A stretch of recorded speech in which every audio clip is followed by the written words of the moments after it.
It's your girl T here, back with a Tea Time Thursday vid, yeah? I know you guys are having a beautiful, blessed day because we're tea timers. It's absolutely what we do. Our affirmation of today is, why am I so loved? Why are we so loved? We're tea timers. Everybody loves us and we love everyone, but they love us about 10 times more because we're tea timers, you know?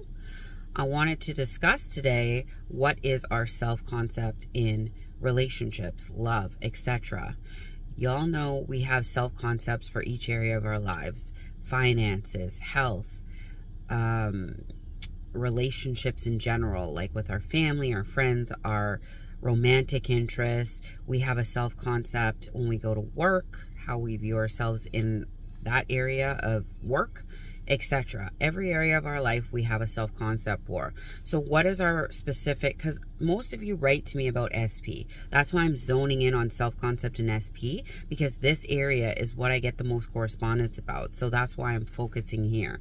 So what is our self-concept in love? Do we think that love's hard for us? Do we think that our SP looks at us as an option, as something that they can always call when they're bored or they have nothing better going on? Do they feel like they don't have to work for us, that we're always readily waiting for them? Or do they feel like we're the prize? We're something that needs to be worked for? They would be lucky if we text them back. They'd be lucky if we call them back because we're so in demand and they are blessed to have us. Y'all know the difference between when someone's treating you right and someone's treating you wrong. You know when somebody is treating you like an option, you're hanging off their every word. You're waiting for their text. You are hopeful that they're going to get in touch with you. You're hopeful that they're going to show up for your dates. This isn't the way that we want to feel in love. We want to feel like it's a guarantee they're going to show up, bring flowers, do the most on our dates because we're a prize, because they're trying to dote on us, because they're trying to prioritize us. This is where we want to be in our expectation of what a relationship looks like. If you grew up in a house where you were surrounded with examples of love that may not have been the healthiest, it might be easier for you to go to the negative in terms of how love looks and what love should look like. Does love look like yelling to you? Does love look like fighting and making up again? What does it look like to you? Each person is individual in this area based on how we grew up, what examples we had, what experiences we've had in love. If you've had exorbitant amount of, in your perspective, failed relationships, that might have provided you with the false narrative that you suck at love. But this isn't the case. These are all just narratives that have been assigned and they're easily changed. So we need to do a little bit of homework where we figure out how we feel about relationships, how we think that SP looks at us, how we look at SP. Do we look at SP like they're hard to get, they're a player or a play girl, they're up here and we have to jump a little bit to reach them? Or do we feel that they're just another human being who is lucky enough to have our love reciprocated to them, and we play off of each other, we add value to each other's lives, we're a thriving couple together, we're on equal playing fields? How do you look at love? How do you look at relationships? What do you feel like when you think of SP? What do you feel they think when they are gonna get a hold of you, how they view you? So this is what your self-concept in relationships is. This versus the whole relationship in itself. And what you can do is you can sit down and write a quick list. How do I feel about love? Ask your brain questions. How do I feel about love? How do I feel about relationships? You can also watch what you say. When you see another couple who's showing PDA and they look like they're having the time of their lives, you go, yuck. Ew, why are they showing off like that? They probably don't even get along when nobody's looking. When you talk to your friends about love, are you like, all the good guys are taken, all the good girls are already married? How do you talk about relationships and love? You're going to get a quick picture of how you really view love and how you really feel about relationships. The reason I'm saying this is because, of course, you can manifest SP if your self-concept in love is a little shaky. Of course, you can do all these things without working on yourself first. But this is the way to sustain your manifestation. And a lot of people are talking about states right now. States.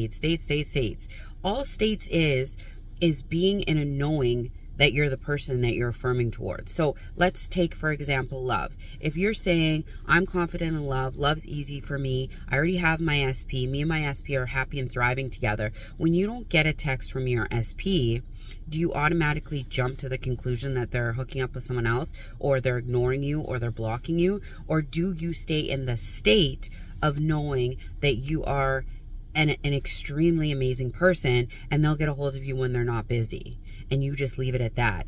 A state is just being in a way of knowing that you already have what you want, and you're already that person that you're affirming towards. Affirmation, scripting, what have you, is just a tool to enable you into getting into that state where you already know you're the person that has what you want, or you are already in possession of the things that you're manifesting. Do you understand? So state's just another way of saying living in the end, or staying in the end of your manifestation. Like knowing that what you want is already yours. It's done. It's dinner. You have it. So don't get confused with all these different terminologies. If you can declare something once and you feel like it's done, let that be your technique. If you feel like you don't even need to affirm or what have you, you just know that things have shifted and you've got what you wanted, let it be so. But for other people who need a little coaxing to get into the state of knowing their SP's theirs, you can affirm. Love's always been easy for me. Love is safe for me. I already have my SP. My SP dotes on me. My SP looks at me like a king or a queen. My SP shows up for me every day consistently. My SP was the easiest thing for me to manifest. My SP's with me right now. Me and my SP make each other better. Me and my SP call and text each other every day because we love each other and we feel so close to each other. These are the types of affirmations that put you into a way of feeling like you are close to your SP, you have your SP.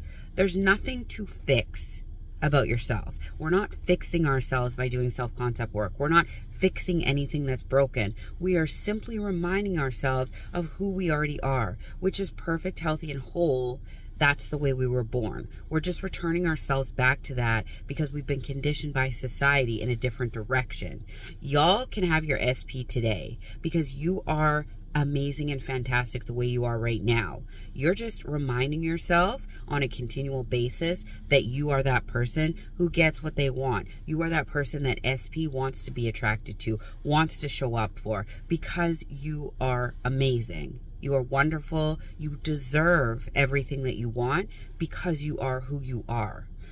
And if you're manifesting an SP that you had previously, like you guys were in a relationship and you broke up, there was a time where you were fully invested in the idea that they loved you or they cared about you or that they were showing up for you. Somewhere along your relationship path with SP, your insecurities kicked in. You thought, oh, they're pulling away. Oh, this isn't working. Oh, they did this. That means that we're breaking up.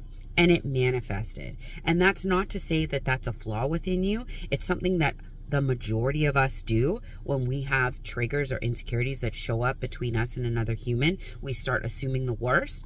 But now you'll have the knowledge and power to know that just because something shows up does not mean that it's for the bad. It can also mean that it's for the good and it is going your way.